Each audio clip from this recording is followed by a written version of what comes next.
కానీ ఎక్కడికి వెళ్తున్నామో మనకు తెలియదు కదా.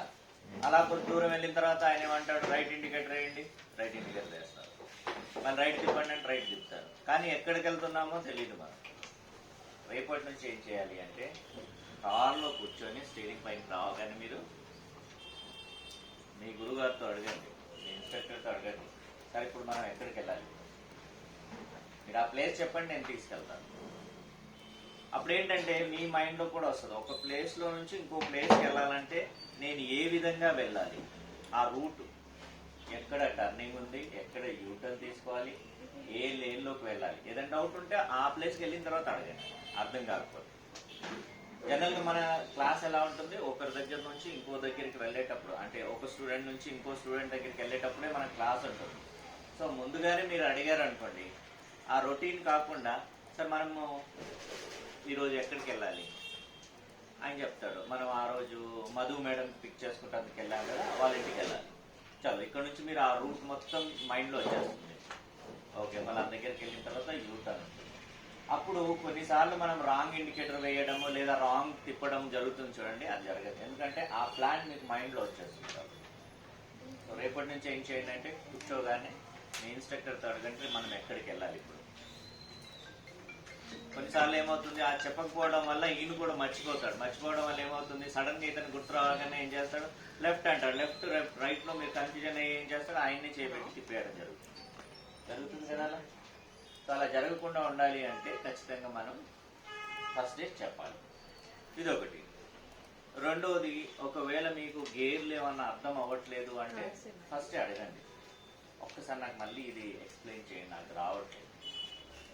అండ్ మీకు ఆల్మోస్ట్ ఇక్కడ ఉన్న వాళ్ళకి అందరికీ ఒక attendance card and syllabus card అనేసి ఒకటి వచ్చింది కదా, దాంట్లో డైలీ సైన్ చేయించుకుంటున్నారా ఇన్స్ట్రక్టర్ తోటి?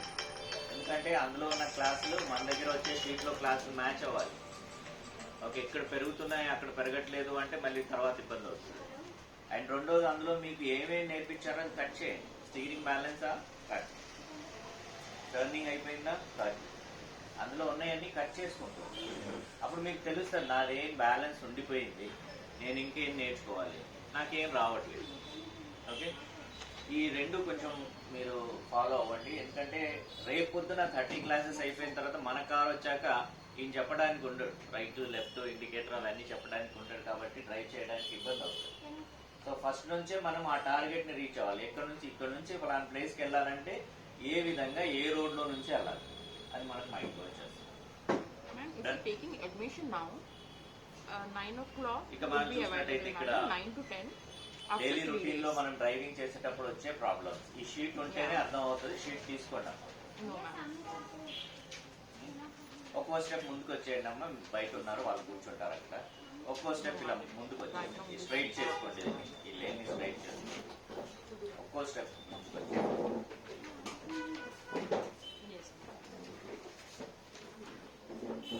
జనరల్ గా మనము డ్రైవింగ్ క్లాసెస్ తీసుకునేటప్పుడు కొన్ని ఇబ్బందులు వస్తాయి మనకు. మనం చూసినట్టయితే మనం కూర్చొని డ్రైవ్ చేసే సీట్ ఈ విధంగా ఉంటుంది కదా. ఈ సీట్ అడ్జస్ట్మెంట్ అనేది కరెక్ట్ గా లేకపోతే మీకు రోడ్ యాక్సిడెంట్ జరుగుతుంది. అది ఏ విధంగా జరుగుతుందంటే, ఇక్కడ మనకు ఒక యూ క్లాంప్ లాంటిది ఉంటుంది కదా, మనం ఇలా పైకి లేపి దాన్ని అడ్జస్ట్మెంట్ చేస్తాము. సో ఇక్కడ మనం చూసినట్టయితే చాలా సార్లు ఈ ఇమేజ్ లో మనకు చూపించడం జరిగింది కదా, వన్ సైడ్ వచ్చేసి ఆ అడ్జస్ట్మెంట్ లివర్ ఉంటుంది. అది కనుక ఒకే సైడ్ కంపెనీ వాడు ఇచ్చాడంటే పర్వాలేదు, ఒకే లివర్ తో రెండు సైడ్ లో పనిచేస్తున్నది అన్నమాట. నో ఇష్యూ, వన్ సైడ్ నుంచి మీరు అడ్జస్ట్ చేసి చేసుకోవచ్చు. కానీ ఎప్పుడైతే ఇలా యూ టైప్ లో ఇస్తాడు, ఈ విధంగా ఈ యూ టైప్ లో ఇచ్చినప్పుడు ఏంటంటే, మనము జనరల్ గా ఈ కార్నర్ నుంచి ఇలా పైకి అంటాం లేదా ఈ కార్నర్ నుంచి పైకి వెళ్తాం. ఇలా అన్నప్పుడు ఏమవుతుందంటే, మీరు చూడండి చాలా సార్లు మనం డ్రైవింగ్ చేసేటప్పుడు కార్లో కూర్చొని మనం ఇక్కడ నుంచి బయలుదేరాము, ఒక కిలోమీటర్ వెళ్ళిన తర్వాత అది స్పీడ్ బ్రేకర్ జంప్ అయినా లేదా అక్కడ గుంతలో పడినా సీట్లో నుంచి ఒక రకమైన సౌండ్ వస్తుంది, ఇక్కడికైనా సౌండ్ వస్తుంది కదా. అప్పుడు లాక్ అయింది, అప్పటి వరకు లాక్ లేదు, గాలిలో డ్రైవ్ చేస్తున్నాం. ఆ టైంలో కనుక మీరు ఎవరైనా అడ్డం వచ్చినప్పుడు ఇలా కనుక బ్రేక్ చేసి ఉంటే సీట్ వెనక్కి వెళ్ళిపోయింది. అంటే 2 సైడ్ కూడా లాక్ కరెక్ట్గా కాలేదు, అది మధ్యలో ఆగిపోయింది, అది లాక్ కాలేదు. సో ఎప్పుడైతే ఆ గొంతులో పడిందో ఆ సీట్ కదలడం వల్ల ఏమైందంటే అప్పుడు వచ్చి లాక్ అయింది. సో మనం ఫోర్స్గా ఇలా బ్రేక్ చేసి ఉంటే దానికంటే ముందు వెహికల్ సీట్ అనేది వెనక్కి వచ్చేసేది. సీట్ ఎప్పుడైతే వెనక్కి వస్తుందో ఏమవుతుంది, కాళ్ళు అందవు. సో మనం ఏ స్పీడ్లోనైతే వెళ్తున్నామో అదే స్పీడ్లో ముందున్న వాళ్ళని గుద్దేస్తాం.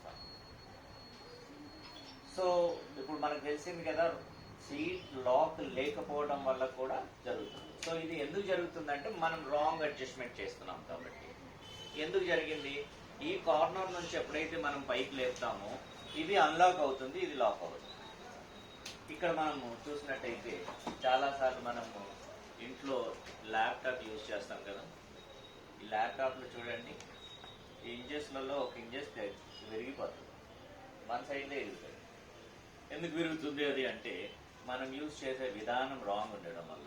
ఇప్పుడు సేమ్ దీంట్లో కూడా అదే అప్లికేబుల్ ఉంటుంది, దాని గురించి చెప్పడం జరుగుతుంది. మనం 99.9% ల్యాప్టాప్ని కార్నర్ నుంచి ఇలా లేపేస్తాం కదా.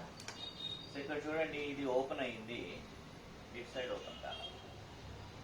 సో ఈ లాక్ కూడా ఏమవుతుందంటే మనం ఈ కార్నర్ నుంచి చేస్తే ఇది అన్లాక్ అవుతుంది, అది లాక్ అవ్వదు. అదేవిధంగా మనం అడ్జస్ట్మెంట్ చేసేటప్పుడు ఏమవుతుందంటే ఈ లాక్ అన్లాక్ కాకపోవడం వల్ల ఏమవుతుందంటే ఇక్కడ ఈ సగానికి బయట వచ్చేసి టీత్ ఏవైతే లాక్ ఉంటాయో ఇలా గుద్దుకుంటూ ఉంటాయి, సౌండ్ వస్తుంది. చూడండి, హ్యాండ్ బ్రేక్ లాగినప్పుడు మనకు సౌండ్ వస్తుంది కదా, సేమ్ అదే విధంగా వస్తుంది. ఇది ఈ విధంగా రబ్ అవుతుంటాయి. కొన్ని రోజుల తర్వాత ఏమవుతుందంటే ఈ ఛానల్ ఏదైతే ఉంటుందో అరిగిపోతుంది. అరిగిపోవడం వల్ల ఏమవుతుంది, మనం బ్రేక్ చేయగానే ఇందులో నుంచి ఇది వెళ్ళిపోతుంది.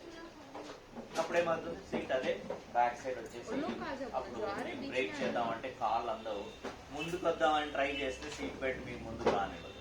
సో కాబట్టి ఏ స్పీడ్లోనైతే వెళ్తున్నామో అదే స్పీడ్లో వెళ్ళి ఈ కార్ని గుద్దేయడం జరుగుతుంది.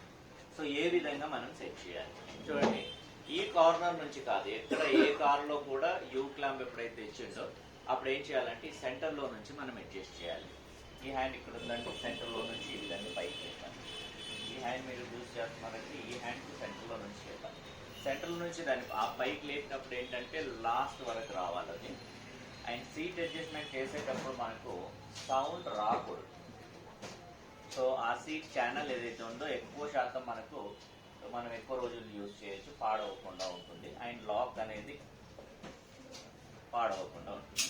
సో ఏ విధంగా చేయాలి, మనం ఈ చేయి ఇక్కడ పెట్టేసి స్టీరింగ్కి పై భాగంలో పెట్టేసి లెఫ్ట్ హ్యాండ్తో కానీ రైట్ హ్యాండ్తో కానీ లేపినప్పుడు మనం ఈ రెండు కాళ్ళ ఫోర్స్ అనేది ఫ్లోర్ మీద పెట్టేసి మనం ముందుకు ఇలా అంటున్నాం. ఓకే, మీకు ఎంత కావాలో అంత అడ్జస్ట్ చేసిన తర్వాత లాక్ని వదిలేసిన తర్వాత కూడా ఒకసారి కదపాలి. ఎందుకు, ఇందాక సౌండ్ వచ్చి లాక్ అయింది చూడండి, అలా లాక్ అవ్వడానికి ఒకసారి ఇలా అనాలి. అప్పుడు అది లాక్ అయిందా లేదా మనకి తెలుస్తుంది. ఒకవేళ లాక్ కాకపోతే వెనక్కి వచ్చేస్తుంది. సో ఆ విధంగా చేయాలి. ఈ హైట్ అడ్జస్ట్మెంట్ అయితే ఇప్పుడు మనం చేసాము, కానీ కరెక్ట్గా హైట్ అడ్జస్ట్మెంట్ ఉంది అనేసి మనకి ఎలా తెలుస్తుంది. లెఫ్ట్ లెగ్ ఏదైతే ఉందో మనది క్లచ్ పైన పెట్టాలి. చాలా మంది ఏం చేస్తారు, లెఫ్ట్ లెగ్ వచ్చేసి టోటల్గా క్లచ్ పైన పెట్టేస్తారు. సో ఇలా గాలిలో పెట్టేసి నొక్కుతారు, మళ్ళీ ఏం చేస్తారు, పైకి లేపేస్తూ ఉంటారు. ఇది రాంగ్, ఇలా చేయకూడదు. మన హీల్ ఏదైతే ఉంటుందో ఇది కింద ఫ్లోర్లో ఆని ఉండాలి. ఇక్కడ నుంచి మనము ఈ విధంగా ప్రెస్ చేయాలి, మళ్ళీ దెన్ పైకి రావాలి. ఈ విధంగా ఎందుకు చేయాలి, ఇది లేపుకోవాలి. ఈ విధంగా ప్రెస్ చేయాలి, ఇదే విధంగా పైకి లేపాలి. ఇది ఎందుకు ఇలా చేయాలి అంటే మనం ఎంత నొక్కుతున్నామో ఎంత వదులుతున్నామో అది మనకి తెలియాలి. ఎంత వదులుతున్నామో మనకి తెలియాలి అంటే గాలిలో ఉంటే తెలియదు. ఎంతవరకు వచ్చిన తర్వాత కారు ముందుకు వెళ్తుంది. సో ఏం చేయాలి, మనము అలా వచ్చేయండి అమ్మా.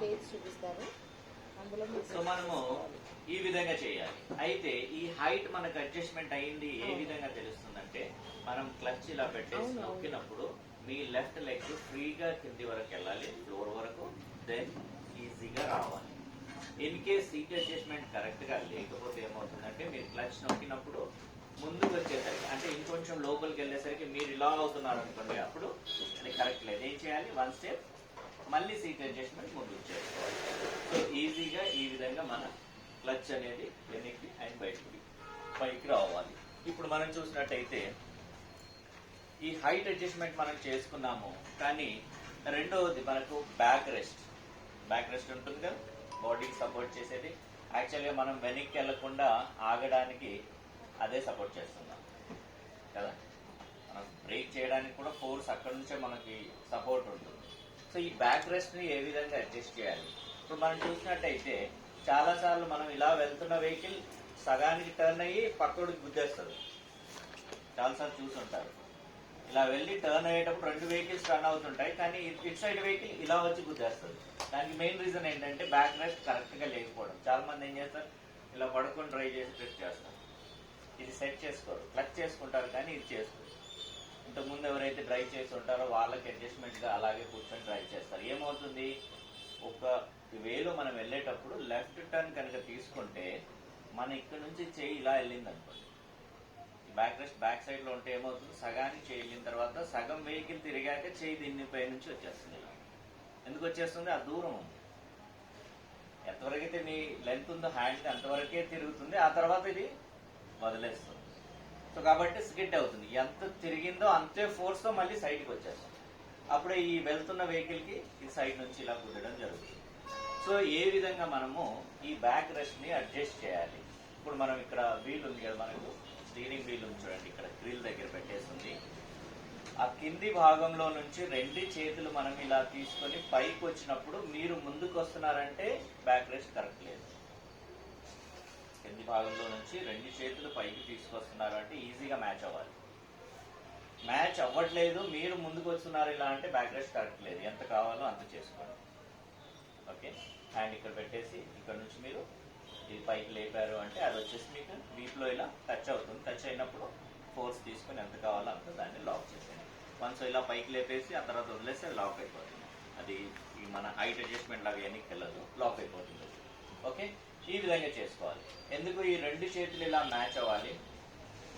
అండ్ అన్కంఫర్ట్ గా కూడా కూర్చొని డ్రైవ్ చేయొద్దు. అన్కంఫర్ట్ గా కూర్చొని డ్రైవ్ చేస్తే ఆ రోజు క్లాస్ మిస్ అయిపోతుంది. ఏమీ అర్థం కాదు, ఎందుకంటే చేయలేకపోతారు, మీరు అంత ఫ్రీగా చేతులు ఆడవుతారు. సో ఈ విధంగా మనము ఈ బ్యాక్ రెస్ట్ అనేది అడ్జస్ట్ చేయాలి. ఒకటి మనము హైట్ అడ్జస్ట్మెంట్ చేసాము, రెండవది ఒక లెక్కలో చూసినట్టయితే ఫుట్ కంట్రోల్ చేయడానికి మనం హైట్ అడ్జస్ట్మెంట్ చేసుకున్నాం, రెండవది హ్యాండ్ కంట్రోల్స్ అనుకోండి. అదేవిధంగా ఇక 90% మీరు చూసినట్టయితే ప్రతి వెహికల్ కి వెనకాల హెడ్ రెస్ట్ వస్తుంది కదా, ఈ హెడ్ రెస్ట్ వస్తుంది. ఈ హెడ్ రెస్ట్ కొంతమంది ఏం చేస్తారంటే తీసేస్తారు కార్లో నుంచి. వాళ్ళకి అడగడం జరిగింది, ఎందుకు తీసేస్తారు ఇలా అంటే, నేను రివర్స్ క్లాస్ అంటే రివర్స్ తీసుకునేటప్పుడు నాకు ఇది అడ్డం వస్తుంది, ఆ వెనకాల కనిపించట్లేదు అనేసి అంటారు.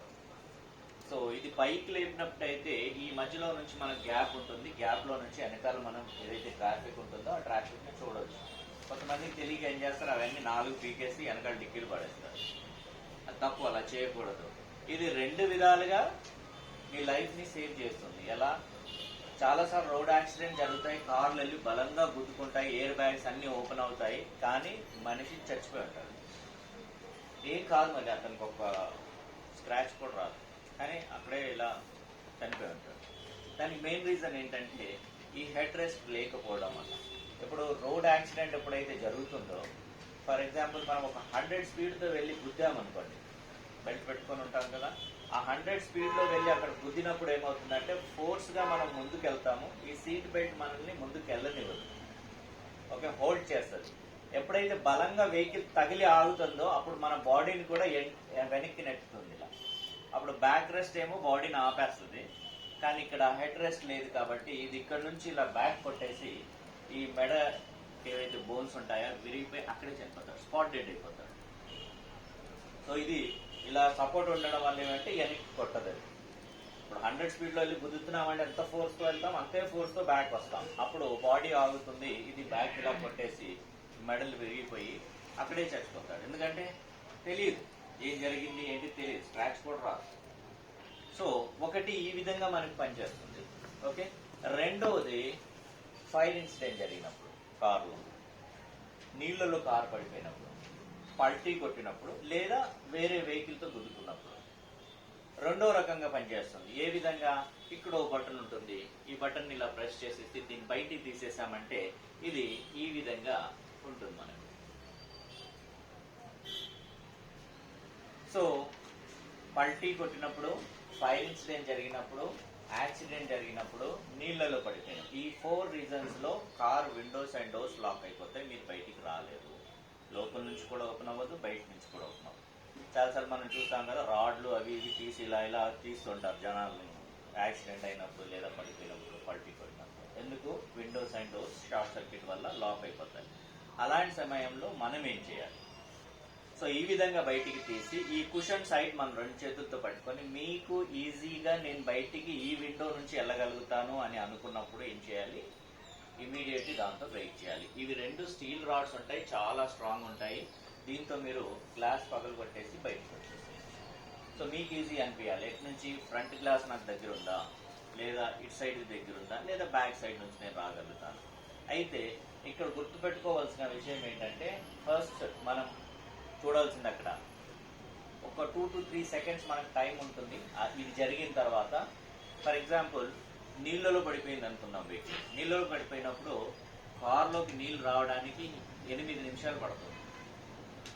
ఆ 8 మినిట్స్లో వచ్చేసి మీరు బెల్ట్ తీసేసుకోవాలి. ఆ తర్వాత ఇది తీయాలి. ఏ సైడ్ నుంచి అయితే గ్లాస్ పగలబెట్టి బయటికి రావాలో అటు సైడ్ నుంచి ఇవన్నీ అరేంజ్మెంట్స్ మీరు చేయాలి. 8 మినిట్సే టైం ఉంటుంది.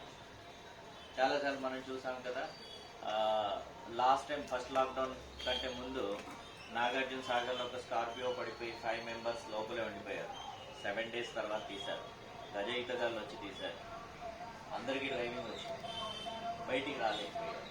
రీజన్ తెలియకపోవడం వల్ల. ఓకే, అదేవిధంగా మన ఇక్కడ దగ్గర మన బీరంగూడలో కూడా ఒక ఇన్సిడెంట్ జరిగింది. ఒక కారు కొట్టుకెళ్ళిపోయింది, పాపం అతను కూడా లోపలే ఉండిపోయాడు, బయటికి రాలేకపోయాడు. ఎందుకు? ఈ విషయాలు తెలియకపోవడం వల్ల. రోడ్డు పైన కార్లు కాలిపోతున్నాయి, కానీ వాళ్ళకి తెలియట్లేదు ఫైర్ ఇన్సిడెంట్ జరగబోతుంది. ఫైర్ ఇన్సిడెంట్ జరిగే ముందు కార్లో ఇలాంటి వార్నింగ్ సైన్స్ వస్తాయి. ఈ వార్నింగ్ సైన్స్ ఎప్పుడు కంటిన్యూగా వస్తున్నాయి అంటే, మన కార్ని ఆపేసి కార్లో నుంచి ఫస్ట్ మనం దిగిపోవాలి. ప్యాసింజర్స్ ఎవరైతే ఉన్నారో వాళ్ళని కూడా దించేసి. ఇవి చాలా హార్మ్ఫుల్ ఇండికేషన్స్ అన్నమాట. ఏ వెహికల్లోనైనా కార్ రన్నింగ్లో ఈ 2-3 లైట్స్ వస్తున్నాయి మీకు డైస్ బోర్డ్లో, క్లస్టర్లో, అయితే ఇమీడియట్లీ వెహికల్ని పక్కన ఆపేసేయాలి. First one light fire incident జరిగే ముందు బ్లింక్ అవుతుంది మీకు. రెండవది ఇక్కడ మనం చూసినట్టయితే ఇది వచ్చేసి ఇంజిన్లో ఆయిల్ లెవెల్స్ తక్కువ ఉండడం వల్ల అవుతుంది. ఎందుకంటే వితౌట్ ఆయిల్ ఎప్పుడైతే వెహికల్ రన్ అవుతుందో బర్న్ అయిపోతుంది అది కూడా. ఎందుకంటే ఇంజిన్ సీజ్ అయిపోతుంది, ఆ తర్వాత ఆయిల్ పెట్రోల్ మిక్స్ ఉంటుంది కదా, ఓవర్ హీట్ అయిపోవడం వల్ల అది కాలిపోవడం జరుగుతుంది. మూడోది వచ్చేసి బ్రేక్ ఫెయిల్ అవ్వడానికి రీజన్స్ అన్నమాట. బ్రేక్ ఆయిల్ తక్కువ ఉంది, లేదా హ్యాండ్ బ్రేక్ని మీరు అప్లై చేసి డ్రైవ్ చేస్తున్నారు కాబట్టి ఈ మూడిట్లో ఫైర్ అయిపోతుంది వెహికల్. సో కాబట్టి చాలా రన్నింగ్లో ఉన్నప్పుడు ఈ 3 ఇండికేషన్స్ కార్లో రాకూడదు. కార్ ఇంజిన్ స్టార్ట్ చేసే ముందు రావాలి ఇవన్నీ. కార్ ఇంజిన్ స్టార్ట్ అయ్యి మనం మూవ్ అయ్యేటప్పుడు ఏ లైట్ ఉండకూడదు, దాంట్లో మొత్తం 0 అయిపోవాలి. ఓకే, ఇది.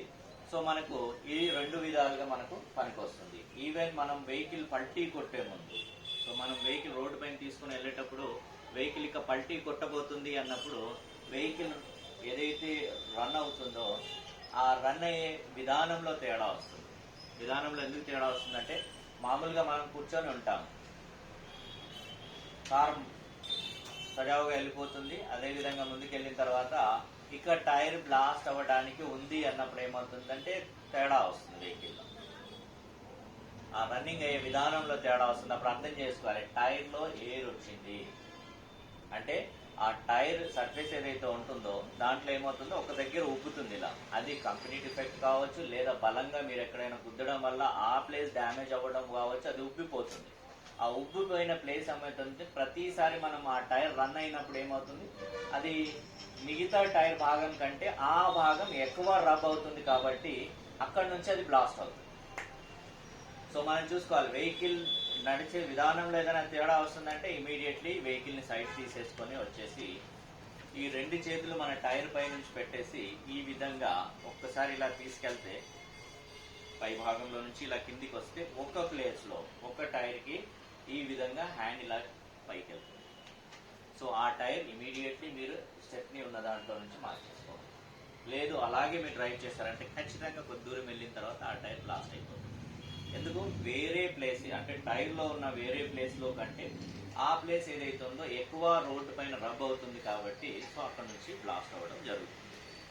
సో ఈ విధానం మనము ఈ విధంగా మనం ట్రై చేసుకుంటూ ముందుకు వెళ్ళాలి. ఓకే, ఇందులో ఏదైనా డౌట్ ఉంటే అడగండి, దానికి నేను చెప్తాను. ఓకే, అండ్ షీట్స్ లేని వాళ్ళు షీట్స్ తీసుకోండి, లేదంటే అర్థం కాదు. నెక్స్ట్ మనం ఈ ఇమేజ్కి వచ్చినట్టయితే సీట్ బెల్ట్ ఏ విధంగా పెట్టాలి, ఏ విధంగా మనం యూజ్ చేయాలి అది కూడా చెప్పడం జరిగింది. మీరు చూసినట్టయితే మన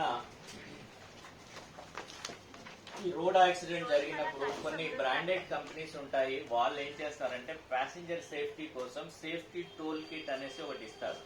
అది ఈ విధంగా ఉంటుంది. ఇప్పుడు మనం దీన్ని ఎలా యూజ్ చేసామో అదే విధంగా ఇది ఉంటుంది అనమాట. ఇది బ్రాండెడ్ కంపెనీ వెహికల్స్ ఏవైతే ఉన్నాయో వాళ్ళకి మ్యాండేటరీ ఉంటుంది, కంపెనీ నుంచే ఇది ఇస్తాడు. ఈ భాగం ఏదైతే కనిపిస్తుందో ఇది బెల్ట్ని ఇలా లోపలికేసి కట్ చేయడానికి. ఓకే, రెండవది ఇక్కడ మీరు చూసినట్టయితే ఈ షార్ప్గా ఉంది కదా, ఇది బలంగా కొట్టేసి గ్లాస్ని పగలు కొట్టేసి పీసెస్ కిందికి మీరు తీసేసి ఆ తర్వాత రావాలి. ఈ సైజే కాకుండా ఇందులో చిన్న సైజు కూడా దొరుకుతాయి.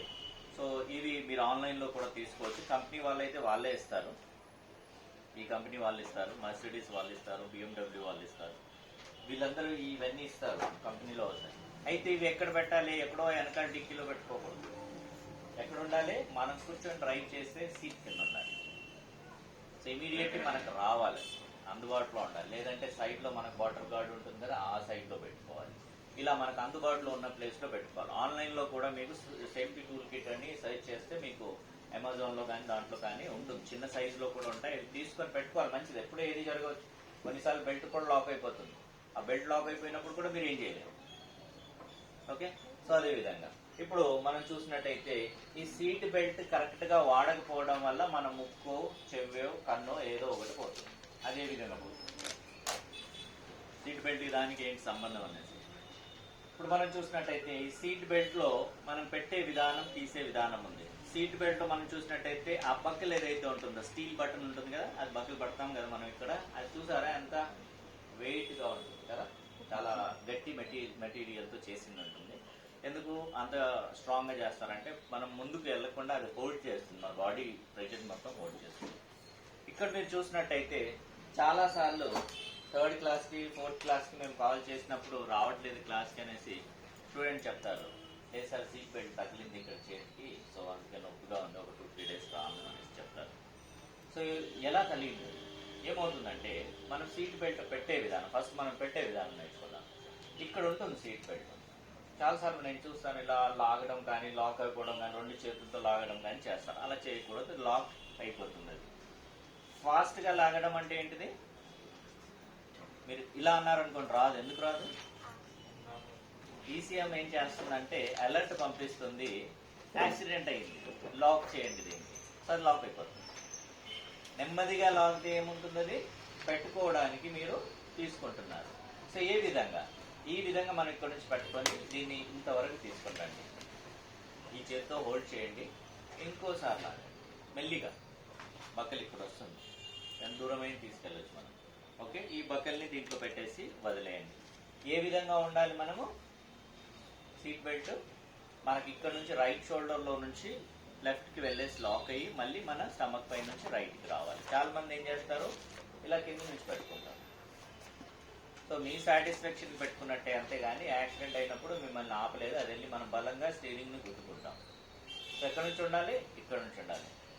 అయితే ఎందుకు ఇలా పెట్టుకుంటారు అంటే ఆ ఏదైతే బెల్ట్ ఉంటుందో నైలాన్తో చేసి ఉంటుంది కాబట్టి ఇక్కడ రబ్ అవుతుంది అనేసి ఏం చేస్తారు, ఇలా కింది పెట్టుకుంటారు. కానీ అది సేఫ్టీ కాదు, అలా పెట్టుకోకూడదు. ఒకవేళ జెంట్స్ ఎవరైనా డ్రైవ్ చేస్తున్నారు, ఇక్కడ రబ్ అవుతుందంటే మన కాలర్ ఉంటుంది, కాలర్ కింద పెట్టుకోండి. లేడీస్ అయితే చున్నీ ఉంటుంది, ఇక్కడ పెట్టుకోండి. అంతగా మామూలుగా వేరే కార్లో లేన్ షర్ట్ డ్రైవ్ చేస్తున్నారంటే కార్లో మనకు క్లాత్ ఉంటుంది కదా, ఆ ప్లేస్లో దాన్ని పెట్టేసి ఇక్కడ పెట్టేసి, ఎందుకంటే లైఫ్ కంటే ఎక్కువ లేదు. ఇక్కడ చిన్నగా రావచ్చు కానీ లైఫ్ అయిపోయింది అంటే మనం ఏం చేయలేము కదా. కాబట్టి అలాంటి, లేదంటే మనకు ప్రతిసారి ఇరిటేట్ చేస్తుంది అంటే ఆన్లైన్లో మనకు కుషన్స్ ఉంటాయి, సీట్ బెల్ట్కి పెట్టే కుషన్స్ ఉంటాయి. ఇక్కడ ఈ ప్లేస్ నుంచి ఈ ప్లేస్కి వస్తాయి, ఇలా పెద్దగా ఉంటాయి. ఓకే, అది దాన్ని పెట్టేస్తే పట్టుకుంటుంది, దానికి అక్కడే ఉంటుంది అనమాట. అలాంటి అయినా పెట్టుకోవచ్చు. అది లూజ్గా ఉంటుంది, ఇలా మనం అన్నప్పుడు ఆగుతుంది, మళ్ళీ మనం ఈ బెల్ట్ తీసేసినప్పుడు అది మళ్ళీ లోపలికి వెళ్ళిపోతుంది. ఆ విధంగా ఉంటుంది. ఇలా ఎలా పెట్టుకున్నాం మనము?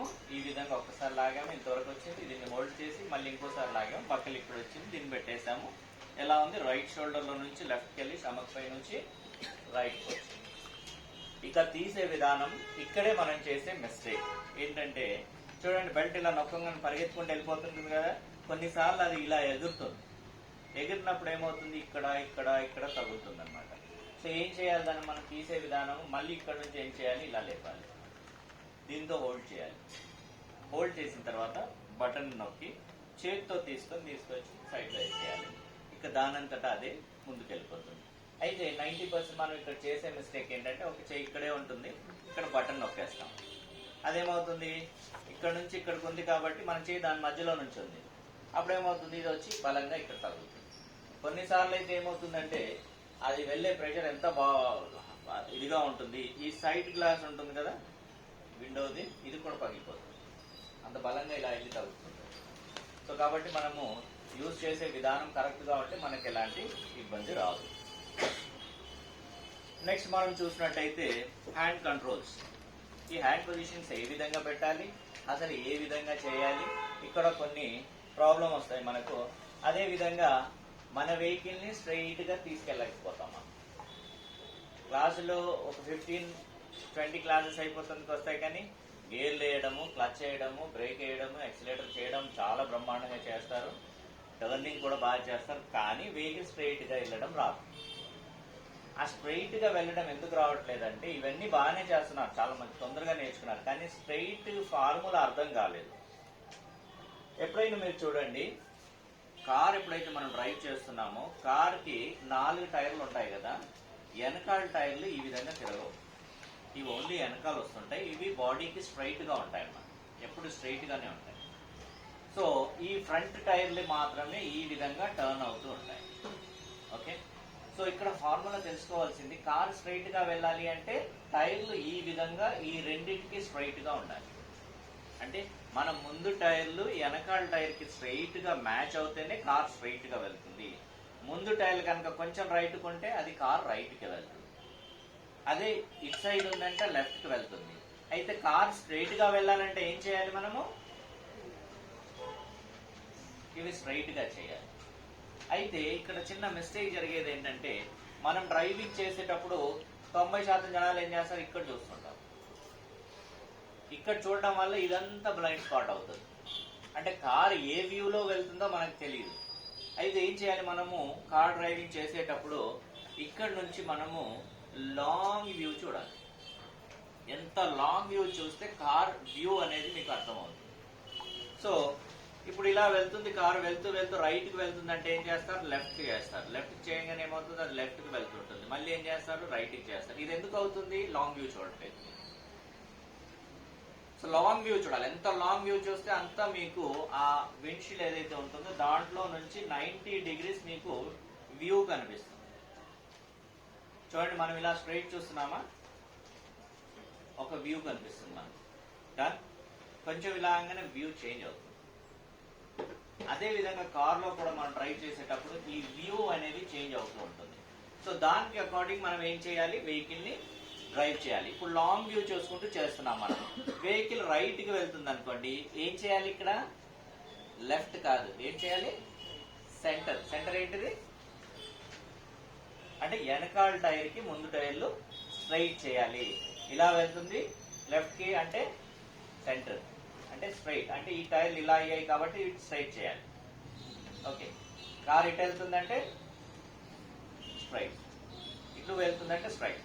అయితే ఈ ఫార్ములా మనకు ఎలా అర్థం అవుతుందంటే, కార్ డ్రైవింగ్ చేసేటప్పుడు ఈ 2 చేతులు ఈ విధంగా ఉంటాయి. చాలా మంది ఇలా పట్టుకుంటారు, ఇవి లాక్ అవుతాయి, ఇలా పట్టుకోకూడదు, ఈ విధంగా ఉండాలి. ఇప్పుడు చూడండి, నా 2 థంబ్లు స్ట్రైట్ ఉన్నాయి, మనం కార్ తీసుకువెళ్తున్నాము. కొద్ది దూరం వెళ్ళిన తర్వాత నా ఛాన్స్ ఇలా అయ్యాయి, ఏమైంది, ఎటు పోతుంది వెహికల్. ఇప్పుడు నేను ఏం చేయాలి, దీన్ని వీటికి స్ట్రైట్ చేయాలి. ఓకే, ఇటు వెళ్తుంది వెహికల్, స్ట్రైట్ చేయాలి. ఈ స్ట్రైట్ ఎప్పుడైతే అవుతాయో మన వెనకాల టైర్లో నుంచి ముందు టైర్లు స్ట్రైట్ ఉండాలి. సో ఇది ఎప్పుడు మనకు తెలుస్తుంది, మనం డ్రైవ్ చేసేటప్పుడు 2 చేతులు ఇక్కడ ఉంటాయి కదా, ఇవి మీకు కనిపిస్తుంటాయి. లాంగ్ వ్యూ చూసినా కూడా కనిపిస్తుంటాయి. అప్పుడు మీకు ఆ వ్యూ ఎలా తిరుగుతుందో దాని ప్రకారంగా మీరు వెహికల్ని తీసుకెళ్తారు. అయితే లెఫ్ట్కి వెళ్తుందంటే రైట్, రైట్కి వెళ్తుందంటే లెఫ్ట్ కాదు, స్ట్రైట్. వెనకాల ఉన్న టైర్కి స్ట్రైట్ చేస్తున్నాము, ముందున్న టైర్లు. ఈ ఫార్ములా మనం గుర్తుపెట్టుకోవాలి. రెండవది, డ్రైవింగ్ చేసేటప్పుడు మనం చూడండి, ఒక లెఫ్ట్ టర్న్ వచ్చింది అంటే ఇక్కడ కన్ఫ్యూజన్ వస్తుంది మనకు. చాలా మంది ఇక్కడే కన్ఫ్యూజ్ అవుతారు. ఎందుకు లెఫ్ట్ అన్నప్పుడు ఏం చేస్తారు, లెఫ్ట్ తిప్పలేక ఏం చేస్తారు, ఈ లెఫ్ట్ హ్యాండ్తో ఇలా అంటారు కదా. లెఫ్ట్ అనగానే వాళ్ళకు ఈ లెఫ్ట్ హ్యాండ్ అనేసి గుర్తొచ్చి ఏం చేస్తారు, దీనికి ఇలా అంటారు. కార్ తిరుగుతుందా, తిరగదు. ఎలా, లెఫ్ట్ టర్న్ తీసుకుంటున్నామంటే రైట్ హ్యాండ్ ఫస్ట్ నడుస్తుంది మనకి, లెఫ్ట్ కనిపిస్తుంది. ఓకే, రైట్ టర్న్ ఎప్పుడైతే తీసుకుంటున్నామంటే లెఫ్ట్ హ్యాండ్ ఫస్ట్ నడుస్తుంది, ఆ తర్వాత రైట్ హ్యాండ్ కనిపిస్తుంది. అర్థమైందిగా. ఒక లెఫ్ట్ తీసుకోవాలంటే ఈ చేయి తీసుకొచ్చి దీన్ని అందిస్తుంది. ఓకే, ఇటు రైట్ అంటే ఈ చేయి తీసుకొచ్చి దీన్ని అందిస్తుంది. ఓకే, ఇక్కడే మనం చూసినట్టయితే ఒక ఎల్ టర్నింగ్ తీసుకుంటున్నాం మనము. అయితే 1.5 తిప్పండి అని అంటారు కదా. ఇదేంటో బాబు 1.5 అంటాడు, ఇదేమో రౌండ్ ఉంది కదా. ఇలా ఉంటే 1.5 అనేది మనకు తెలుస్తుంది, కానీ ఇది రౌండ్ ఉంది. అయితే ఇక్కడే ఫార్ములా ఇది పనికి వస్తుంది. మనం చూడండి, ఇది 1 అందించిందా, హాఫ్. కార్ ఇలా వెళ్ళి ఇలా తిరిగి వెళ్ళే దారికి స్ట్రైట్ అవ్వగానే 1.5, మళ్ళీ చేతులు స్ట్రైట్ అయిపోతాయి. ఓకే, ఒక టర్నింగ్ తీసుకునేటప్పుడే షార్ట్ వ్యూ చూడాలి. అక్కడ గుంట ఉండొచ్చు, మోరి ఉండొచ్చు, ఏదైనా రాయి ఉండొచ్చు, చెట్టు ఉండొచ్చు, గోడ ఉండొచ్చు, ఏదైనా ఉండొచ్చు. సో టర్నింగ్ వచ్చింది అంటే షార్ట్ వ్యూ చూసి వెళ్తున్న దారిని సెట్ చేసి, ఎప్పుడైతే కారు తిరుగుతుందో తిరిగిన తర్వాత వెళ్లే దారికి స్ట్రైట్ గా చూసి లాంగ్ వ్యూ చూసి, ఆ తర్వాత ఎంత తిప్పామో అంత రిటర్న్. 1.5 తిప్పాము అంటే 1.5 రిటర్న్. అప్పుడే వెనకాల టైం నుంచి మళ్ళీ ముందున్న టైం స్ట్రైట్ అవుతాయి. లేదు తిప్పి అలాగే పట్టుకున్నాము, కరెక్ట్ గా రాలేదన్నా కూడా వెహికల్ అట్టే వెళ్తుంది. సో పక్కనున్న వాళ్ళకు గుద్దేయడం కానీ, గోడ గుద్దేయడం కానీ, చెట్టు గుద్దేయడం కానీ జరుగుతుంది. సో 1.5 ఎంత తిప్పాము, మళ్ళీ 1.5 స్ట్రైట్. కారు స్ట్రైట్ గా వెళ్ళాలి అంటే లాంగ్ వ్యూ చూడాలి, వెనకాల ఉన్న టైర్తో ముందున్న టైర్లను మ్యాచ్ చేసి స్ట్రైట్ చేసుకుంటూ ఉండాలి. ఓకే, ఇదే విధంగా మనము డ్రైవింగ్ చేసేటప్పుడు ఇంకో విషయం మనకి ఏంటంటే, ఇందులో హ్యాండ్ కంట్రోల్లో ఏదైనా డౌట్ ఉందా, లేదు కదా. హారన్ ఏ విధంగా చేయాలి, కొన్ని వెహికల్స్ లో మామూలుగా మీరు ఇలా అనేసి ఇలా నొక్కితే వచ్చేస్తుంది. కొన్ని వెహికల్స్ లో సెంటర్ లో ఉంటుంది కాబట్టి చేయి తీసుకొచ్చి ఇలా నొక్కవలసి వస్తుంది. ఓకే, కొన్ని వెహికల్స్ మనం డ్రైవ్ చేసేటప్పుడు ఎక్కువ మనం చేయి వదిలేసి ఇక్కడికి వచ్చే ప్రయత్నం చేయకూడదు. ఈ భాగంతో నుంచి ఇలా నొక్కాలి. ఓకే, అండ్ హారన్ కూడా కొట్టే విధానం ఉండాలి. చాలా సార్లు ఏం చేస్తారు, ముందున్న వారికి ఇరిటేట్ వచ్చేటట్టు హారన్ కొడతారు, కొట్టకూడదు. రిక్వెస్ట్. హారన్ అంటే ఏంటిది, రిక్వెస్ట్.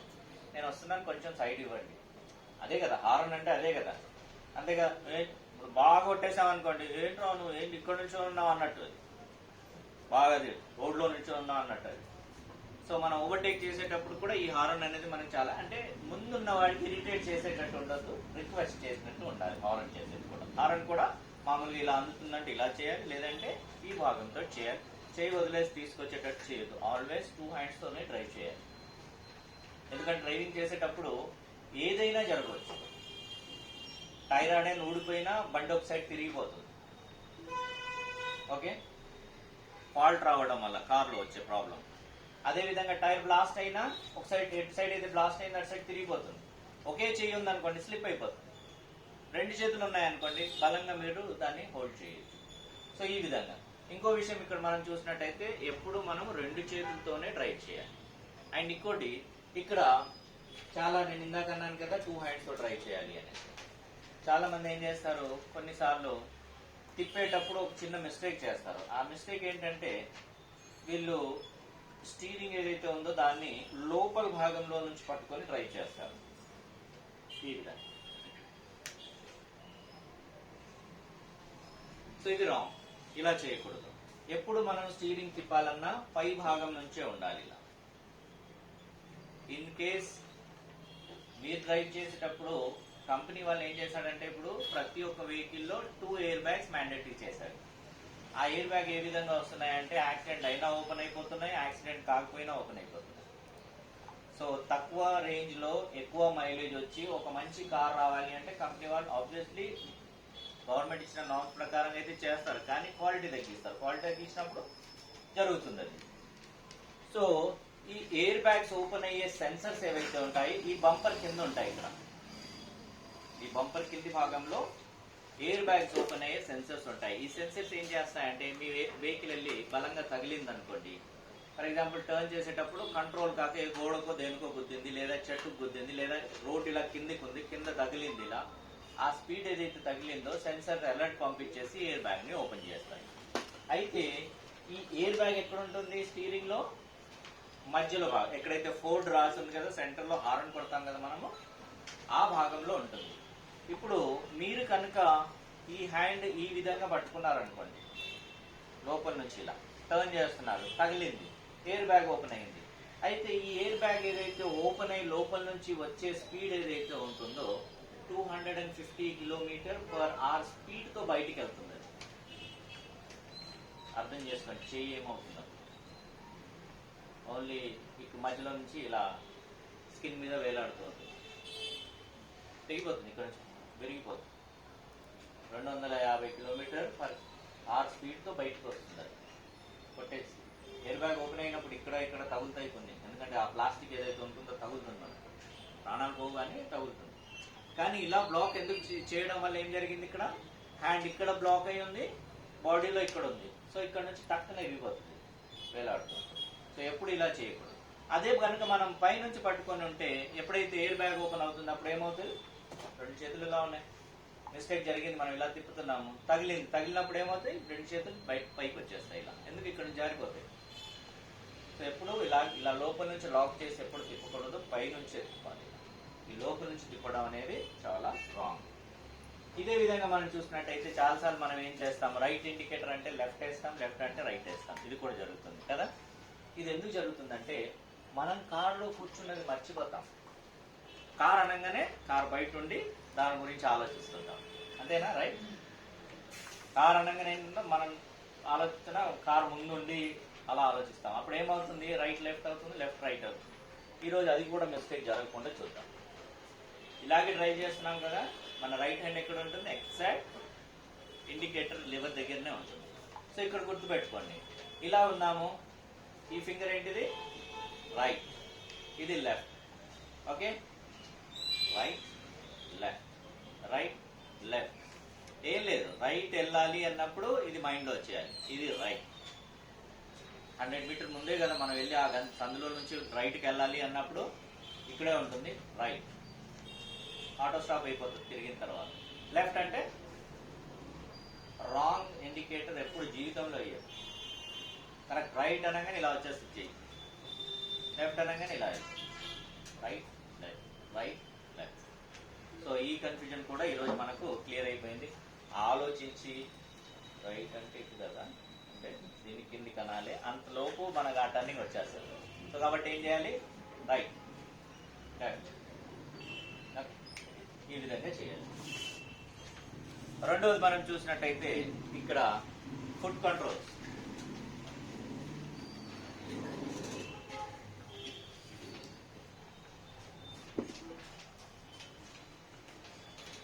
ఫుట్ కంట్రోల్లో మనం చూసినట్టయితే ఒకటి మాన్యువల్ ఉంటుంది, ఇంకోటి ఏఎంపీ ఉంటుంది కదా.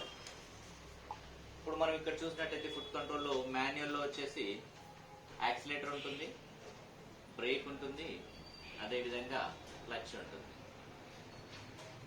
ఇక్కడ మనం చూసినట్టయితే ఇక్కడ 2 ఫుట్ కంట్రోల్ ఉంటుంది, ఇక్కడ ఓన్లీ 1 ఫుట్ కంట్రోల్ ఉంటుంది ఏఎంటీలో. ఇందులో యాక్సిలేటర్ అండ్ ఇక్కడ వచ్చేసి బ్రేక్ ఉంటుంది, క్లచ్ ఉంటుంది, లెఫ్ట్ లెగ్ రెస్ట్ ఉంటుంది. ఇక్కడ మనం చూసినట్టయితే చాలా మంది సజెషన్ ఫ్రీలో ఇచ్చేస్తారు, ఇది నేర్చుకో ఇది డ్రైవ్ చేసేయగలుగుతావు, లేదా ఇది నేర్చుకో ఇది డ్రైవ్ చేయగలుగుతావు. హాఫ్ నాలెడ్జ్ ఉన్నవని చెప్తారు. ఇక్కడ 2 ఫుట్ కంట్రోల్, ఈ ఇంజన్ గేర్ బాక్స్ పర్ఫార్మెన్స్ అనేది వేరే రకంగా ఉంటుంది, ఈ ఇంజన్ గేర్ బాక్స్ పర్ఫార్మెన్స్ అనేది వేరే రకంగా ఉంటుంది. ఇప్పుడు మీరు ఒక విషయం ఆలోచించండి, మనం కూడా ఒక కారు కొనేటప్పుడు దీనికి ఒక 1 lakh రూపీస్ వచ్చేసి మనం తేడా ఎందుకు పెట్టి కొంటున్నాము చెప్పండి? అంటే మాన్యువల్ కంటే తేడాగా ఉండాలనేసి తీసుకుంటున్నాం కదా, అలాంటప్పుడు సేమ్ ఎలా అవుతుంది, ఎలా డ్రైవ్ చేసుకోగలుగుతాం, చేయలేదు.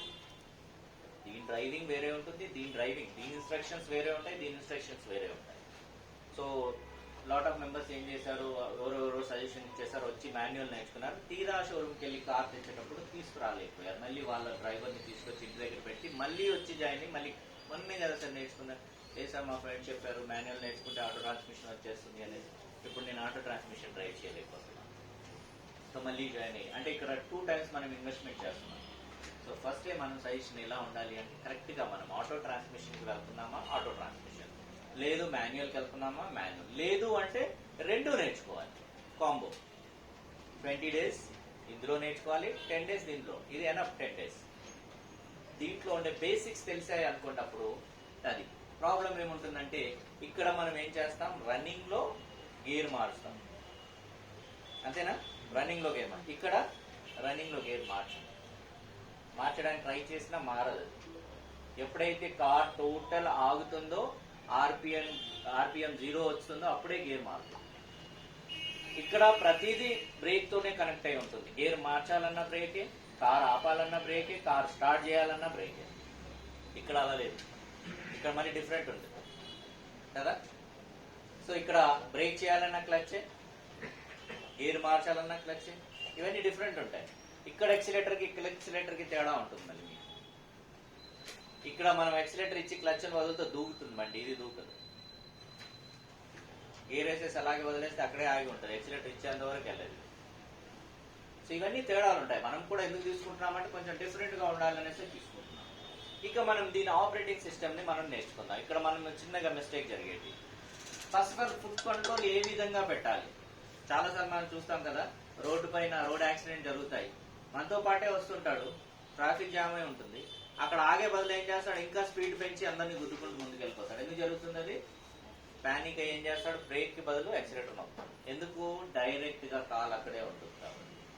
సో కాల్ ఏ విధంగా పెట్టాలి, మనము డైరెక్ట్ గా పెట్టకూడదు. డైరెక్ట్ గా పెట్టడం వల్ల ఏమవుతుంది, ముందు వాడు ఆగాడా, ఓకే నేను కూడా ఇప్పుడు బ్రేక్ చేయాలి అని ఇక్కడ నుంచి కాల్ లేపి తీసుకొచ్చి ఇక్కడ పెట్టి దాన్ని నొక్కేంత వరకు వెళ్ళి వెహికల్ తగిలేస్తుంది. సో కాల్ ఏ విధంగా ఉండాలి, ఈ వి షేప్ లో ఉండాలి. వి షేప్ లో ఎలా, యాక్సిలేటర్ కి బ్రేక్ కి మధ్యలో ఉండాలి. ఈ విధంగా ఆపరేట్ చేయాలి. యాక్సిలేటర్, ఆబ్జెక్ట్ ఏదైనా మన ముందు వచ్చిందా, బ్రేక్, అవసరం ఉంటే బ్రేక్ చేయాలి, లేదంటే మళ్ళీ యాక్సిలేటర్ దగ్గరికి వెళ్ళాలి. డైరెక్ట్ గా యాక్సిలేటర్ దగ్గర పెట్టవచ్చు.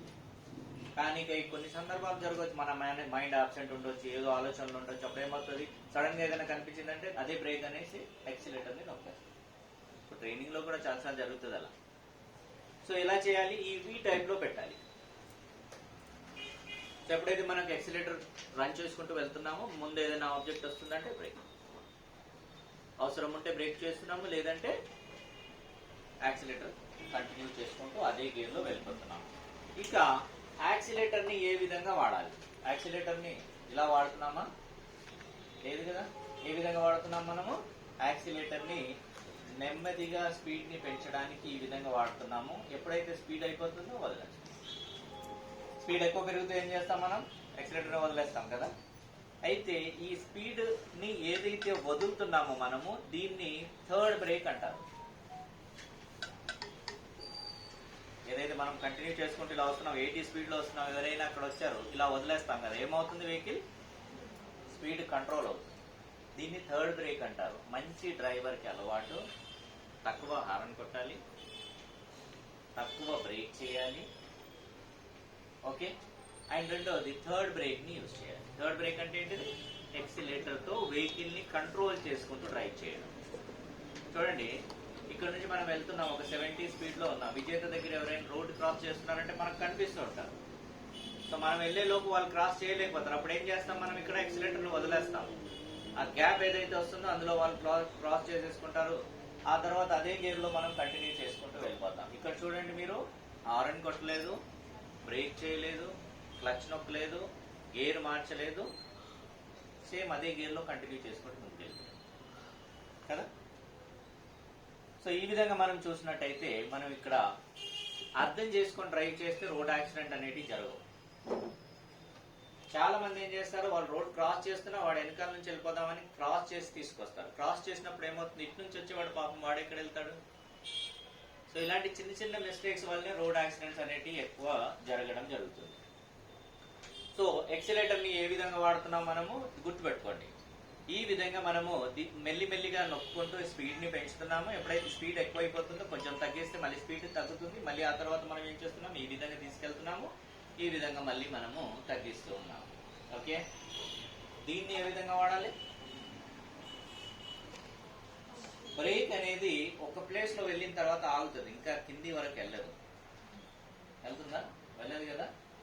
సో బ్రేక్ ని కూడా ఎక్సిలేటర్ లాగానే వాడాలి. ఇలా లేదు, బ్రేక్ ని కూడా ఎక్సిలేటర్ లాగా వాడాలి. ఎలా? ఇక్కడ ఎక్సిలేటర్ ఏ విధంగా వాడతాము, తగ్గిన స్పీడ్ ని పెంచుతున్నాము. ఇక్కడ ఏం చేస్తున్నాము, పెరిగిన స్పీడ్ ని తగ్గిస్తున్నాము. ఇలా లేదు, ఈ విధంగా. ఓకే, ఇంకోటి మనం ఇక్కడ చూసినట్టయితే క్లచ్. క్లచ్ మనకు ఏ విధంగా పని వస్తుంది, ఎన్ని విధాలుగా పనికి వస్తుంది మనకు? 2 విధాలు. ఒకటి గేర్ మార్చడానికి, రెండవది బ్రేక్ చేయడానికి కదా. బ్రేక్ చేయడానికి కూడా క్లచ్ ఉపయోగపడుతుంది. అయితే ప్రతిసారి బ్రేక్ చేసినప్పుడు క్లచ్ ఎందుకు వాడాలి? ఆన్సర్,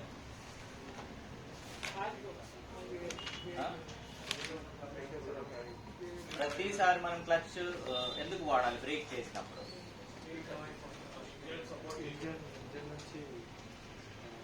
యా, నెక్స్ట్ కూడా మనం వెళ్ళాలి కాబట్టి ఇంజన్ ఆన్ ఉండాలి, కానీ ఇంజన్ గేర్ బాక్స్ కనెక్షన్ విడిపోవాలి.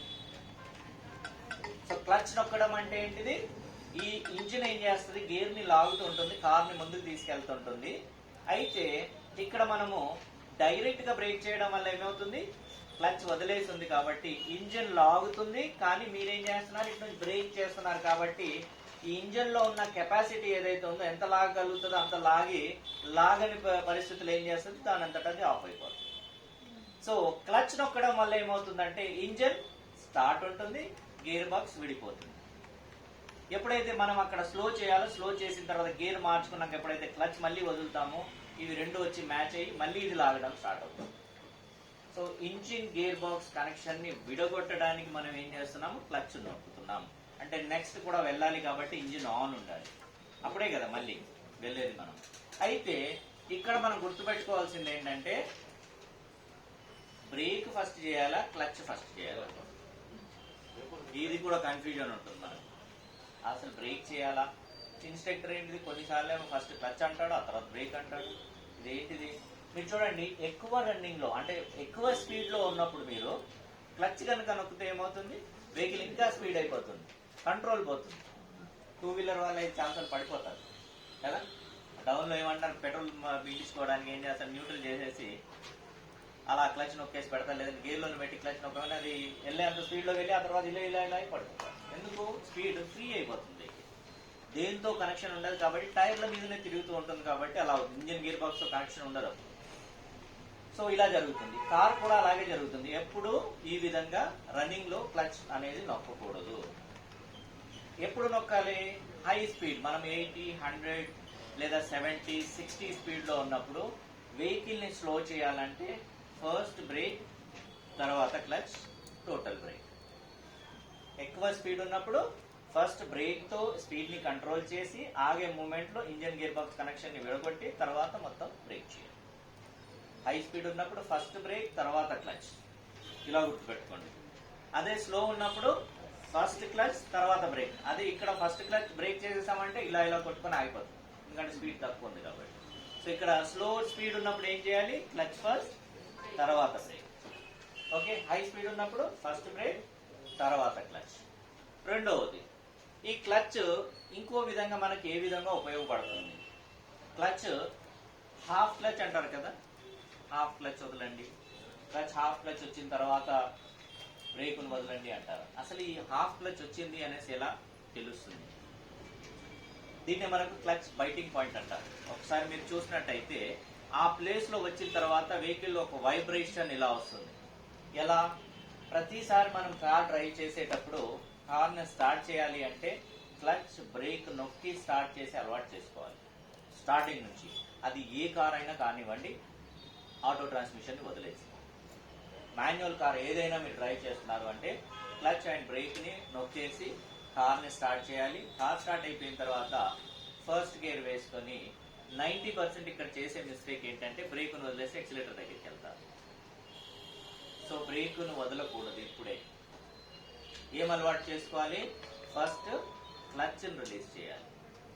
క్లచ్ని ఎప్పుడైతే మనం రిలీజ్ చేస్తున్నామో కార్ ముందుకెళ్లే భాగం అనేది ఒకటి ఉంటుంది. క్లచ్లో ఒక పాయింట్ ఉంటుంది, క్లచ్ పాయింట్. ఆ పాయింట్ వచ్చేసరికి ఏమవుతుందంటే కార్లో మీ స్టీరింగ్లో ఇలా వైబ్రేషన్ స్టార్ట్ అవుతుంది. ఆ వైబ్రేషన్ అంటే కార్ మీకు ఇండికేట్ చేస్తుంది ఇక్కడ నేను ముందుకు వెళ్తాను, క్లచ్ను అక్కడే హోల్డ్ చేసి బ్రేక్ను వదలండి. ఎక్కడైతే వైబ్రేషన్ స్టార్ట్ అయిందో అక్కడే క్లచ్ను హోల్డ్ చేసి బ్రేక్ను వదలంగానే కార్ ముందుకు వెళ్తుంది. మళ్ళీ ఆగాలి అనుకోండి ట్రాఫిక్లో, బ్రేక్ చేయండి, కార్ అక్కడే ఆగుతుంది. దీన్ని మాత్రం కదిలించదు. దీన్ని వదిలేశారంటే కార్ ఆగిపోతుంది, నొక్కేశారంటే మళ్ళీ క్లచ్ పాయింట్ పోతుంది.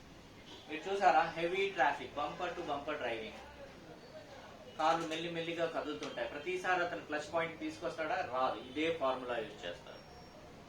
ఓకే, అదే విధంగా మనం గుట్ట పైకి ఎక్కుతున్నాము, అప్ హిల్లో ఎక్కుతున్నాము, ట్రాఫిక్ ఆగింది ముందు, మనం కూడా ఆగాలి అంటే క్లచ్ బ్రేక్ చేసుకుంటాము. సేమ్ ఇదే ఫార్ములా. ఫస్ట్ గేర్ వేసి హాఫ్ క్లచ్ తీసుకొచ్చి అక్కడ వైబ్రేషన్ రాగానే వెహికల్ని క్లచ్ను ఆపేసి బ్రేక్ను వదిలామా ముందుకెళ్తుంది, మళ్ళీ ఆపామా అక్కడే. ఇలా అప్లో ఉన్నా కూడా సేమ్ ఫార్ములా. సిగ్నల్స్ దగ్గర మనం ఆపుతాం, ట్రాఫిక్ జామ్ అవుతుంది, సేమ్ ఫార్ములా. ఏం చేస్తున్నాం ఇక్కడ? క్లచ్ బ్రేక్ నొక్కి స్టార్ట్ చేసామా, ఫస్ట్ గేర్ వేసిన తర్వాత బ్రేక్ను వదలకుండా క్లచ్ని రిలీజ్ చేస్తున్నాము. క్లచ్ ఒక పాయింట్ వచ్చిన తర్వాత వైబ్రేషన్ స్టార్ట్ అవుతుంది. ఎక్కడైతే వైబ్రేషన్ స్టార్ట్ అయిందో క్లచ్ని అక్కడే హోల్డ్ చేసేసి బ్రేక్ని రిలీజ్ చేస్తున్నాం, కారు ముందుకెళ్తుంది. మళ్ళీ ఆగాలంటే బ్రేక్, మళ్ళీ ఇలా చేయాలి. ఎన్ని కిలోమీటర్లు అయినా ఈ విధంగా వెళ్ళిపోవచ్చు. ఓకే, ఈ విధంగా మనకు పనికి వస్తుంది. ఇందులో ఏదైనా డౌట్ ఉందా? అప్పుడు కార్ ఎలా ముందుకెళ్తుందండి? పెట్రోల్ ద్వారా వెళ్తుందా లేకపోతే ఎలా వెళ్తుంది? పెట్రోల్ ద్వారా. ఇంజిన్ ఆన్ ఉంది కదా, పెట్రోల్ ద్వారా. మనం ఎస్కలేటర్ ఇవ్వట్లేదు కదా, అయినా పెట్రోల్. కార్ న్యూట్రల్ చేసేయండి. కార్ స్టార్ట్ చేసిన తర్వాత ఇంజిన్ ఆగిపోతుందా? ఆగదు. ఆగుతుంది చూడండి, దాన్ని యాడ్లింగ్ అంటారు. అంటే కంపెనీ వాడు ఫస్ట్ గేర్ లో నుంచి తీయడానికి, ఈ హాఫ్ క్లచ్ లో తీయడానికి ఆ యాడ్లింగ్ పెట్టాడు. అంటే ఆల్రెడీ ఎక్సిలేటర్ పెట్టాడు. సో మీరు ఏం చేయవలసిన అవసరం లేదు. ఓన్లీ క్లచ్ ఇలా అప్ లో కాదు, డౌన్ లో కాదు, మామూలుగా ఉన్నప్పుడు కూడా ఏం ఎక్సిలేటర్ ఇవ్వకుండా ఆ క్లచ్ రిలీజ్ చేయండి, కార్ అలా ముందుకు వెళ్ళిపోతుంటారు వితౌట్ ఎక్సిలేటర్. ఆల్రెడీ ఇస్తాడు. అయితే దీన్నే మనం ఒకసారి చూసినట్టయితే ఏసీ ఆన్ చేసినప్పుడు ఇంజిన్ ఏమవుతుంది? ఎక్సిలేటర్ పెరుగుతుంది. ఇక్కడ కూడా చూడండి మీరు, ఏసీ ఆన్ చేసినప్పుడు ఇంజిన్ పైన లోడ్ ఎక్కువ పడుతుంది కాబట్టి ఇంజిన్ ఆఫ్ అయిపోతుంది అనేసి అతను ఆటోమేటిక్ ఎక్సిలేటర్ ఇచ్చాడు దాంట్లో. అదే విధంగా ఫస్ట్ గేర్ లో నుంచి మనం తీయడానికి కూడా కార్ ఇంజిన్ లో ఆటోమేటిక్ హ్యాండ్లింగ్ సిస్టమ్ ఇచ్చాడనమాట. సో క్లచ్ రిలీజ్ చేస్తే అలా మీరు ఎంత దూరమైనా వెళ్ళిపోండి, అప్ వచ్చిందంటేనే ఎక్సిలేటర్ అడుగుతుంది. లేదంటే నార్మల్ గా ఎలా ఉందంటే ఎంత దూరమైనా కార్ని తీసుకెళ్ళిపోవచ్చు. ఇప్పుడు మీరు 8H టెస్ట్ ఇస్తారు కదా, అక్కడ కూడా ఎక్సిలేటర్ అవసరం లేదు, క్లచ్ వదులుతుంటే కార్ వెళ్ళిపోతుంది. ఆల్రెడీ ఆ ఇంజిన్ లో అనేది వాళ్ళు ఆ సిస్టమ్ పెడతారు. ఇంజిన్ స్టార్ట్ అయిన తర్వాత హ్యాండ్లింగ్ లో ఆగడానికి క్లచ్ రిలీజ్ చేస్తుంటే కార్ ముందుకు వెళ్ళిపోతూ ఉంటుంది. Any doubt? ఓకేనా? కొంతమందికి ఫుట్ అనేది అంత పొడవుగా ఉంటుంది. కింద రెస్ట్ చేసి కొన్నిసార్లు అది హైట్ ఎక్కువ ఉంటుంది. క్లచ్ అయితే ఏదైనా టిప్ ఉందా? యా, ఈ కింద ఒక మ్యాటింగ్ వస్తుంది కదా, ఈ మ్యాటింగ్ వచ్చినప్పుడు ఏం చేయాలి అంటే వీళ్ళు స్పెషల్ గా ఒక మ్యాటింగ్ తయారు చేసుకోవాలి. అయితే ఈ మ్యాటింగ్ ఎవరైతే స్టిక్ చేస్తారో వాళ్ళు ఏం చేస్తారంటే ఇక్కడ ఒక ఫోమ్ లాంటిది, అంటే హార్డ్ ఫోమ్ షీట్ వస్తుంది, అది అందులో పెట్టి పైనుంచి కొట్టుతారు. అయితే మీ హీల్ ఎక్కడైతే ఆన్ అవుతుంది, లోపలికి వచ్చి టచ్ అవుతుందో ఆ ప్లేస్ లో అది హైట్ అవుతుంది, మిగతాది ఇలా ఆపరేట్ చేయొచ్చు. రైట్. సో రెండోది మనము ఈ కార్ డెకర్స్ వాళ్ళు వీళ్ళు ఉంటారు కదా, వాళ్ళు స్టిచ్చింగ్ చేస్తూ ఉంటారు, వాళ్ళ దగ్గర ఉంటుంది. కానీ అది చాలా పుట్టిగా ఉన్న వాళ్ళకి అలా ఆ ఇష్యూ వస్తుంది. సో మనకి ఇక్కడ చూసినట్టయితే ఆటో ట్రాన్స్మిషన్ లో ఓన్లీ 1 ఫుట్ కంట్రోల్ ఉంటుంది. లెఫ్ట్ లెగ్ ఎప్పుడు రెస్ట్ లో ఉంటుంది. ఓన్లీ రైట్ లెగ్ తోటే మనం ఇది చేస్తూ ఉంటాం. ఇక్కడ మనం చూసినట్టయితే ఈ కార్ ని స్టార్ట్ చేయాలన్నా కూడా బ్రేక్ నొక్కాలి. బ్రేక్ నొక్కకుండా కీ తిప్పితే అసలు ఏం కాదు, స్టార్ట్ అవ్వదు. బ్రేక్ నొక్కేంత వరకు ఇది స్టార్ట్ అవ్వదు. ఓకే, సో బ్రేక్ నొక్కేసి మనము స్టార్ట్ చేసామా, కార్ స్టార్ట్ అయిపోయింది. ఆ తర్వాత మనం ముందుకు వెళ్ళాలంటే గేర్ వేస్తాము. గేర్ వేసిన తర్వాత ఇక్కడ క్లచ్ వదులుతున్నాము, ఇక్కడ ఏం చేస్తున్నాము, బ్రేక్ వదులుతున్నాము. కార్ ముందుకు వెళ్తూ ఉంటుంది. మళ్ళీ ఆపాలి అంటే మళ్ళీ డైరెక్ట్ గా బ్రేక్, క్లచ్ లేదు కాబట్టి డైరెక్ట్ బ్రేక్. మళ్ళీ వచ్చేస్తున్నాము అంటే ఇక్కడ చూసినట్టయితే ప్రతిదీ బ్రేక్ తో ఉంది. ప్రతిదీ బ్రేక్. ఎక్సిలేటర్ ఏం చేస్తుంది, ఇక్కడ ఓన్లీ కార్ ని ముందుకు నెట్టుకెళ్తుంది, కానీ బ్రేక్ తో కంట్రోల్ అవుతుంది మొత్తం. సో ఈ బ్రేక్ లో చాలా సున్నితంగా ఉంటుంది. ఈ బ్రేక్ చాలా సున్నితంగా ఉంటుంది దీంతో కంపేర్ చేస్తే. ఇలా అంటే వెహికల్ ఇలా కదులుతుంది, అంత సున్నితంగా ఉంటుంది ఇది బ్రేక్.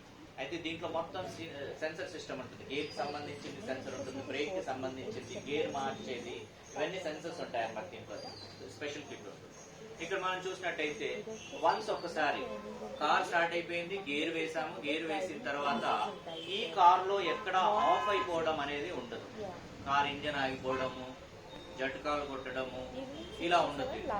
మామూలుగా బ్రేక్ వదిలేస్తుంటే మీరు మొత్తం సిటీ మొత్తం తిరిగేసి రావచ్చు. సాయంత్రం ఇంటి దగ్గరికి వచ్చాక మళ్ళీ మీరు దీన్ని ఆఫ్ చేసుకోవచ్చు. అయితే డ్రైవింగ్ అనేది డిఫరెంట్ ఉంటుంది. సో కంపేర్ ఇక్కడ నుంచి ఇక్కడ. అయితే ఇక్కడ రన్నింగ్ లో గేర్ మార్చడానికి ఉండదు. మనం నెక్స్ట్ ఇప్పుడు గేర్ చెప్పుకునేటప్పుడు చెప్పుకోవచ్చు. ఇక్కడ ఒక మాన్యువల్ కార్ గేర్స్ ఏవైతే ఉన్నాయో మనకు ఈ విధంగా ఉంటాయి. కొన్ని కంపెనీస్ ఏం చేశాయంటే వాళ్ళు గేర్ బాక్స్ లో కొన్ని చేంజెస్ చేశారనమాట. కొంతమంది ఇక్కడ రివర్స్ ఇచ్చారు. రివర్స్ లో ఎలాంటి ఇబ్బంది రాదు, ఎందుకంటే కార్ ఆగిన తర్వాత మనం రివర్స్ వేస్తాం కాబట్టి చూసుకొని వేసుకోవచ్చు. దాంతో ఏం మనకి ఇబ్బంది ఉండదు. ఓన్లీ గేర్ లో మనకు ప్రాబ్లమ్స్ వస్తాయి అనమాట. అయితే కొన్ని కంపెనీస్ ఏం చేశాయంటే 5 స్పీడ్ గేర్ ఇచ్చారు, 6 స్పీడ్ ఇచ్చారు, 7 స్పీడ్ ఇచ్చారు, 8 స్పీడ్ ఇచ్చారు. ఓకే, అదే విధంగా 4x4 గేర్స్ కూడా ఇచ్చారనమాట. 4 టైర్లు ఒకటేసారి తిరుగుతాయి. ఇప్పుడు మన దగ్గర ఫ్రంట్ వీల్ డ్రైవ్ అంటారు దీన్ని. ఓన్లీ ముందు చక్రాలే తిరుగుతాయి, వెనకై తిరిగి అలా వెనక వస్తుంటాయి అనమాట. ఇది ఈ 4 వీల్ డ్రైవ్ లో ఏమవుతాయంటే 4 తిరుగుతాయి ఒకటేసారి. అంటే ఇది ఎక్కువ అడవిల్లో గానీ ఇసుకలో గానీ అలాంటి ప్లేస్ లో వెళ్ళినప్పుడు ఆ ఫోర్స్ తో బయటికి వెళ్ళడానికి అవి పనికొస్తుంది. మనకు అంత అవసరం ఉండదు. ఫ్రంట్ వీల్ డ్రైవ్ ఉంటే సరిపోతుంది. రెండవది వచ్చేసి ఆటో ట్రాన్స్మిషన్ లో మనకు ఈ విధంగా పార్కింగ్ ఉంటుంది, అదే విధంగా డీ డ్రైవ్ ఉంటుంది, రివర్స్ ఉంటుంది, న్యూట్రల్ ఉంటుంది.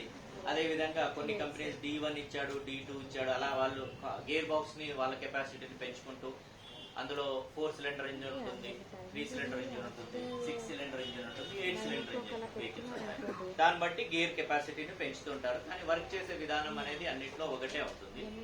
అయితే ఇక్కడ మళ్ళీ మనకు వచ్చేసి ఇంకో సిస్టమ్ ఏమి ఇచ్చాడంటే మాన్యువల్ కారే ఉంటుంది కానీ గేర్లు మార్చుకుంటూ ఉండాలి, క్లచ్ ఉండదు. ఐఎంపి సడన్ స్పీడ్ కి వచ్చిన తర్వాత ఆ గేర్ బీప్ వస్తుంది. బీప్ వచ్చిన తర్వాత గేర్ మార్చాలి. క్లచ్ నొక్కవలసిన అవసరం లేదు. ఎక్సిలేటర్ బ్రేకే ఉంటుంది. ఇక్కడ మాన్యువల్ గేర్ ఉంటుంది, సేమ్ ఇలాగే. సో ఇందులో ఏముంటుందంటే ఆ ఆర్పిఎం అంత వచ్చిన తర్వాత ఒక బీప్ వస్తుంది గేర్ మార్చమని. ఫస్ట్ గేర్ వేసామా, ఎక్సిలేటర్ ఇస్తే కారు వెళ్తుంటుంది, ఒక బీప్ వస్తుంది. ఆ బీప్ వచ్చిన తర్వాత మళ్ళీ గేర్ మార్చి సెకండ్ గేర్ వేసామా, అలా క్లచ్ ఉండదు. మరి కింద చూస్తే మీకు క్లచ్ ఉండదు. గేర్స్ మీకు మాన్యువలే కనిపిస్తుంది. ఓకే, డైరెక్ట్ గా ఏఎండి లో వచ్చేసి ఈ విధంగా ఉంటది. క్లచ్ అసలు కనిపించదు మీకు, గేర్స్ ఈ విధంగా. ఓకే, సో మనము ఈ గేర్స్ ఏ విధంగా ఉంటాయి, దీన్ని ఎలా మనం ఆపరేట్ చేయాలి ఒకసారి చూద్దాం. మాన్యువల్ గేర్స్, ఫస్ట్ మనం మాన్యువల్ గేర్స్ కి వెళ్దాం. ఇక్కడ మనకు మాన్యువల్ గేర్స్ డ్రైవ్ చేసేటప్పుడు ఎక్కువ శాతం మిస్టేక్ ఏం జరుగుతుంది, కార్ డ్రైవింగ్ చేసేటప్పుడు ఇన్స్ట్రక్టర్ కనుక మీకు మంచి స్పీడ్ లో వెళ్తున్నాము, ట్రాఫిక్ జామ్ అయింది లేదా ఎవడో అడ్డం వచ్చాడు, బ్రేక్ చేసాము, చేయగానే ఇన్స్ట్రక్టర్ అంటాడు మీకు సెకండ్ గేర్ వేయండి అనేసరికి మొత్తం కాన్సన్ట్రేషన్ రోడ్ మీద నుంచి తీసుకొచ్చి ఇలా చూస్తాం కదా. ఇక్కడ ఎందుకు చూస్తున్నాము, రైట్ సైడ్ ఫస్ట్ ఫ్లోర్ లో ఉంటుంది సార్. ఎందుకు చూస్తున్నాం ఐడియా ఉందా? అది ఎలాగో మార్చాలి, దాంతో పని ఏంటిది, అది ఎలాగో మార్చేయాలి కదా. ఆన్సర్ అది కాదు, న్యూట్రల్ ఎక్కడ అవుతుందో అది చూస్తున్నాం.